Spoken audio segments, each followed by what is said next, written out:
আসসালামু আলাইকুম প্রিয় পরীক্ষার্থী ভাই ও বোনেরা। আমি আপনাদের সাথে গত ক্লাসে 59 ধারা পর্যন্ত আলোচনা করেছিলাম। আজকে আমরা 60 ধারা থেকে আলোচনা করব। এখন 60 ধারা কি বলেছে? গ্রেপ্তারকৃত ব্যক্তিকে থানার ভারপ্রাপ্ত কর্মকর্তা বা ম্যাজিস্ট্রেটের নিকট নিয়ে যেতে হবে। এখন এখানে যে বিষয়টা আছে সেটা হলো যে ব্যক্তিকে গ্রেপ্তার করা হয়েছে তাকে অনতি বিলম্বে থানার ভারপ্রাপ্ত কর্মকর্তা বা এখতিয়ারধীন বা ক্ষমতা সম্পন্ন ম্যাজিস্ট্রেটের কাছে নিয়ে যেতে হবে। এটা হলো 60। এখন 61 দ্বারা কি বলছে? যে ব্যক্তিকে গ্রেপ্তার করা হয়েছে সে ব্যক্তিকে কোনো ক্রমেই 24 ঘন্টার বেশি থানা হাজতে আটক রাখা যাবে না।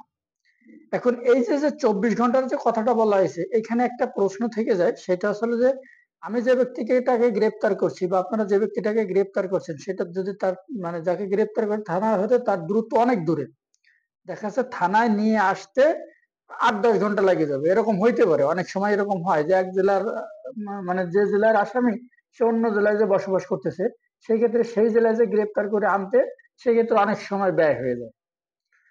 এই ক্ষেত্রে কি আছে, আপনি যে জায়গা থেকে গ্রেপ্তার করছেন সেই জায়গা থেকে থানায় নিয়ে আসা পর্যন্ত যে দূরত্বটা বা যে সময়টা, এই সময়টা বাদ যাবে। এবং থানা হইতে তাকে কোর্টে কোর্টে নিয়ে যেতে যে সময়টা লাগে এই সময়টাও বাদ যাবে।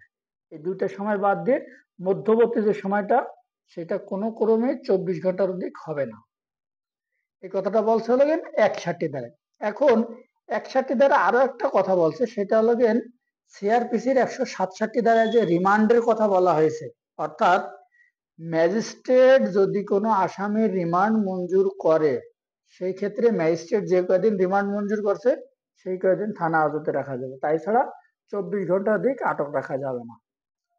এখানে আরো একটা কথা আছে, সেটা হলো সংবিধানের 33 অনুচ্ছেদ। এটা হচ্ছে একজন গ্রেপ্তারকৃত ব্যক্তি রক্ষা কবচ হিসেবে একে কাউন্ট করা হয়। এখন রক্ষা কবচটা কি? আপনি যে ব্যক্তিকে গ্রেপ্তার করে থানায় নিয়ে আসছেন তার তার আইনগত যে অধিকারগুলো, সেই অধিকারগুলো সম্পর্কে এখানে বলা হয়েছে। এখানে অধিকারগুলো কিভাবে বলা হয়েছে, সেটা হলো তাকে খাবার দিতে হবে, সে যদি অসুস্থ হয় তার চিকিৎসার ব্যবস্থা করতে হবে, তারপরে তার শরীরে যদি কোনো আঘাত থাকে তাকে ডাক্তারের কাছে ভর্তি করতে হবে এবং তার পছন্দ মতন উকিল নিয়োগ করতে দিতে হবে, তারপরে তার আত্মীয় স্বজনের সাথে দেখা করার সুযোগ দিতে হবে। এই বিষয়গুলো হচ্ছে রক্ষা কবচ। এটা আসলে সংবিধানের 33 অনুচ্ছেদে এই বিষয়টা বলা হয়েছে। এখানে আরো একটা কথা আছে, সেইটা আসলে ওই যে 24 ঘন্টা যে আটক, এই 24 ঘন্টার দিক দিয়ে তাকে আটক রাখা যাবে না, এই বিষয়টা এখানে স্পষ্ট ভাবে উল্লেখ করা হয়েছে সংবিধানের 33 অনুচ্ছেদে। এটা গেল 61 দ্বারা। 62 দ্বারা কি করা হয়েছে? এখন 62 দ্বারা ছিল পুলিশ গ্রেপ্তার সম্পর্কে রিপোর্ট দেবে। এখন গ্রেপ্তার সম্পর্কে রিপোর্ট দেবে বলতে আমরা কি বুঝি? তার মানে ওই যে একজন আসামিকে গ্রেপ্তার করে আনার পরে তার বিরুদ্ধে ফাইনাল রিপোর্ট দিক বা চার্জশিট দিক, এই বিষয়টা আসলে আপনার রিপোর্ট দাখিল করতে হবে। ঠিক আছে, সেটা ছিল মেট্রোপলিটন এলাকা হলে মেট্রোপলিটন ম্যাজিস্ট্রেট বরাবর, এবং যদি জেলা হয় তাহলে জেলাও দায়রা জজ, জেলা ম্যাজিস্ট্রেট বা জেলা ম্যাজিস্ট্রেট বরাবর তার নামে রিপোর্ট দিতে হবে। এটা গেল 62। আর 63-তে কি বলা হয়েছে? 63-তে বলা হয়েছিল গ্রেপ্তারকৃত ব্যক্তিকে খালাস বা অব্যাহতি, অর্থাৎ যে ব্যক্তিকে গ্রেপ্তার করে আনা হয়েছে তাকে জামিন বা মুচলেখা ব্যতীত বা ম্যাজিস্ট্রেটের আদেশ ব্যতীত তাকে অব্যাহতি দেওয়া যাবে না বা খালাস দেওয়া যাবে না। এটা ছিল 63। আর 64-তে কি বলছে? ম্যাজিস্ট্রেটের উপস্থিতিতে সংগঠিত অপরাধ। এখন দেখা যাচ্ছে কি যে একটা ম্যাজিস্ট্রেটের সামনে যদি কোনো ব্যক্তি কোনো অপরাধ করে, সেই ক্ষেত্রে ম্যাজিস্ট্রেট তাকে তাৎক্ষণিক গ্রেপ্তার করার আদেশ দিতে পারেন, এবং ম্যাজিস্ট্রেট যদি তাকে তাৎক্ষণিক গ্রেপ্তার করার আদেশ দেন তাহলে সেই ব্যক্তিকে সাথে সাথে গ্রেপ্তার করতে হবে। এটা হলো 64 দ্বারা। 65 দ্বারা বলছে যে ম্যাজিস্ট্রেটের আদেশে যে ব্যক্তি, ম্যাজিস্ট্রেটের আদেশে গ্রেপ্তার। আর এখন এখানে কথা আসলে গ্রেপ্তার ম্যাজিস্ট্রেটের আদেশে বলতে আপনার যে 64 দ্বারায় যে ম্যাজিস্ট্রেটের সামনে যে ব্যক্তি অপরাধ করলো তাকে ম্যাজিস্ট্রেট যে গ্রেপ্তার করার আদেশ দিল, এই 65 দ্বারা মোতাবেক তাকে আমরা গ্রেপ্তার করতে পারবো।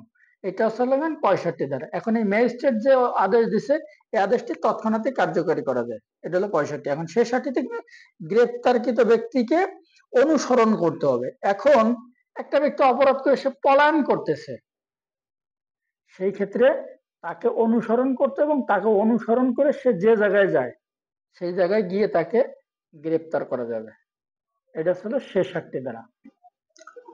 এখন ৬৭ ধারা কি বলছে? ৬৭ ধারায় বলছে যে এই যে যে ব্যক্তিকে ৬৬ ধারা অনুযায়ী অনুসরণ করে গ্রেপ্তার করতেছি, সে যদি থানা এলাকার বাইরে চলে যায় বা কোনো বাড়িতে আত্মগোপন করে, সেই ক্ষেত্রে ৪৭, ৪৮, ৫৯ ধারা অনুসরণ করে তাকে গ্রেপ্তার করতে হবে। সেটা কি?